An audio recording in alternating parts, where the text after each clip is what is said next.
Dando início à era Vargas, vamos começar pelo governo provisório, né? Como a gente sabe, iniciou-se no ano de 1930 e se estendeu até o ano de 1934. Sua principal característica foi o trabalhismo, pelo fato da criação do Ministério do Trabalho, a criação dos sindicatos varguistas e as leis trabalhistas, digamos que a mais complexa. Não podemos esquecer também da Revolta Federalista de São Paulo, que também foi um marco do governo provisório. Foi uma guerra civil que durou 3 meses. Nela foi apresentado um cartaz que dizia "Abaixo a ditadura Vargas", ou seja, Vargas é um ditador, está governando a partir do decreto-lei. Não tem Congresso, ele cria e aprova as leis sozinho. Nós queremos uma Constituição, o retorno à normalidade constitucional e democrática brasileira. Essa revolta tinha como os líderes as tropas de Minas Gerais e Rio de Janeiro contra a tropa de São Paulo. Foram derrotados, porém Vargas vai fazer uma Constituição. A Constituição de 1934, segunda Constituição brasileira.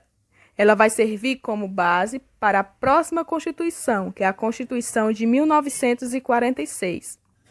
Essa Constituição de 1934, ela vai ter duração de 3 anos e nela está presente as seguintes mudanças. O voto secreto, que com ele dificultava-se a prática da corrupção eleitoral tão comum nas décadas anteriores. O voto feminino, vem ganhando o direito ao voto às mulheres, que passaram a ter importância na política. A criação da Justiça Eleitoral, que tinha como objetivo zelar pelas eleições.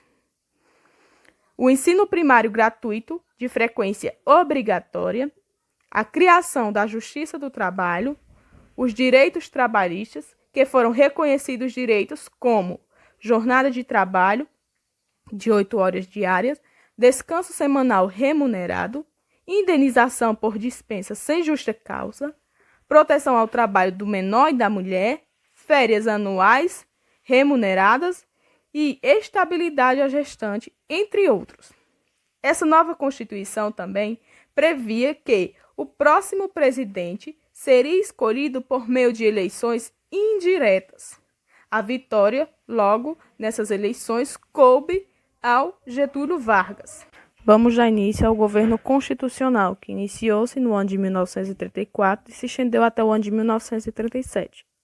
Bom, quando Vargas assumiu o governo, o Brasil ainda sofreu os efeitos de uma grande depressão, que foi nos anos de 1929 a 1933. A crise, as falências, o desemprego, a inflação em alta, e isso contribuiu para elevar a tensão social. Esse contraste facilitou a penetração de ideias vindas da Europa e a radicalização política. Então, assim, surgiram 2 agrupamentos políticos rivais, que foram os integralistas e os aliancistas. O governo constitucional teve por principal característica a polarização política. O que é isso? É a extrema-direita e a extrema-esquerda. Por um lado, tínhamos os integralistas, liderados pelo escritor Plínio Salgado. Ele seguiu os princípios do fascismo de Benito Mussolini. Em 1932, os integralistas fundaram a Ação Integralista Brasileira, que foi a AIB, uma organização política que tinha por lema Deus, Pátria e Família, e que defendia um governo autoritário, dirigido por um chefe e por um único partido. O predomínio dos interesses da nação sobre os dos indivíduos e também defendia a censura aos meios de comunicação. A AIB conseguiu o apoio de membros da camada média, do alto clero, do empresariado e das Forças Armadas, e chegou a reunir mais de 100 mil filiados. Em oposição aos integralistas, foi fundado no Brasil, em 1935, a Aliança Nacional Libertadora, ANL, uma frente popular liderada pelos comunistas e chefiada pelo ex-capitão Luiz Carlos Prestes. Seus principais pontos eram o não pagamento da dívida externa brasileira, a nacionalização das empresas estrangeiras, a reforma agrária e a formação de um governo popular. Essa aliança nacional, em 5 de julho de 1935, o chefe, que era o Carlos Prestes, e um grupo de sargentos, cabos e soldados comunistas de Natal, Recife e Rio de Janeiro, promoveram um levante armado contra o governo, chamado à época de Intentona Comunista. O Carlos Prestes ele consegue convencer a União Soviética de que o Brasil seria o melhor país da América Latina para dar início ao projeto de uma América Vermelha. E aí eles serão reprimidos com facilidade. E isso acaba gerando um discurso anticomunista.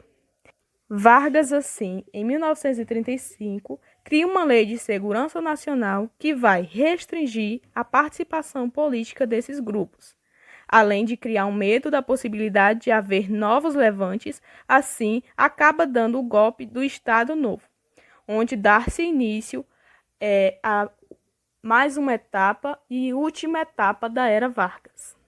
Porém, devemos lembrar que Vargas não era a favor de nenhum dos grupos rivais. Por fim, vamos falar da terceira e última etapa da era Vargas, o Estado Novo. Bom, as eleições para presidente da República estavam marcadas para o início de 1938. Vargas não estava disposto a deixar o poder.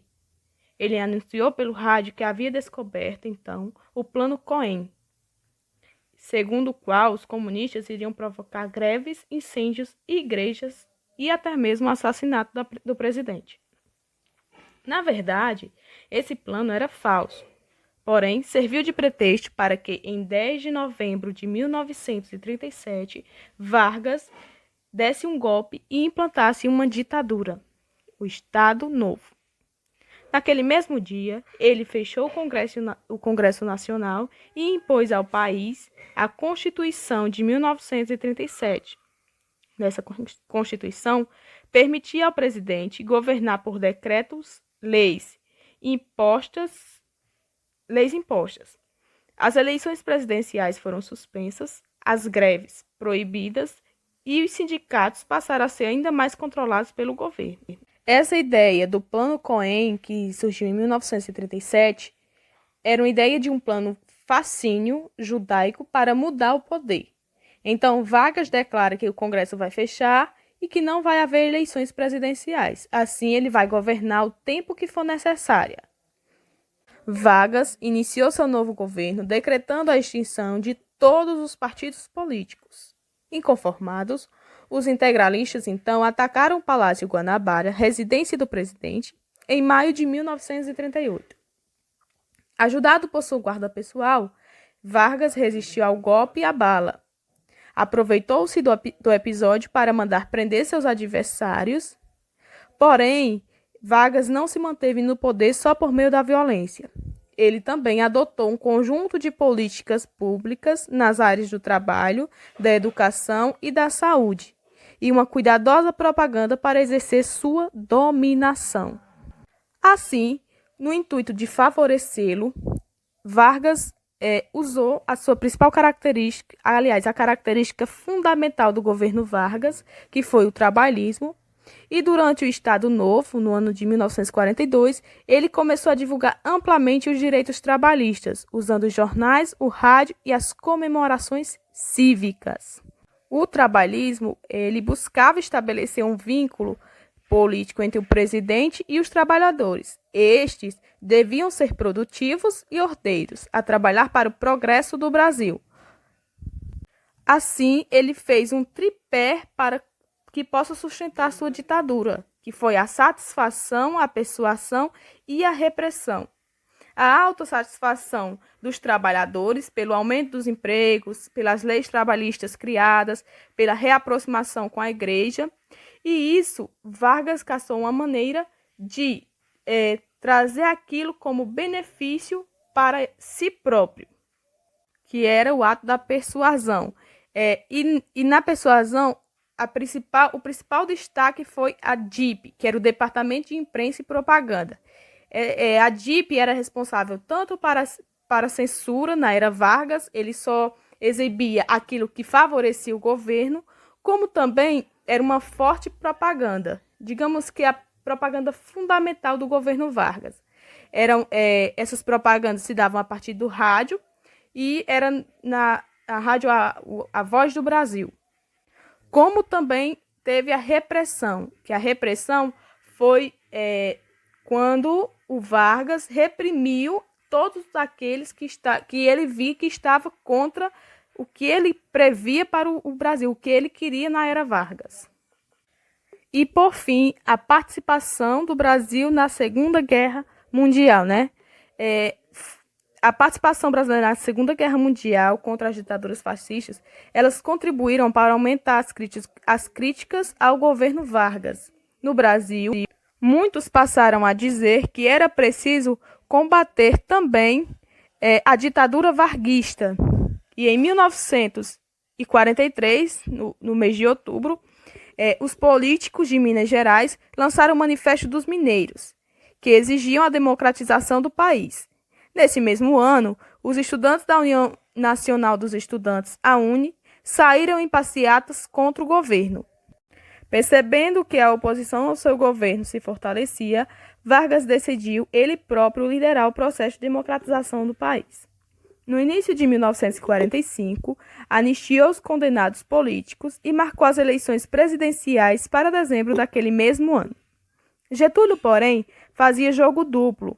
Em público, apoiava a candidatura do general Eurico Gaspar Dutra e, às escondidas, incentivava o queremismo, que era o movimento popular que Queremos Getúlio pedia para que ele continuasse no poder.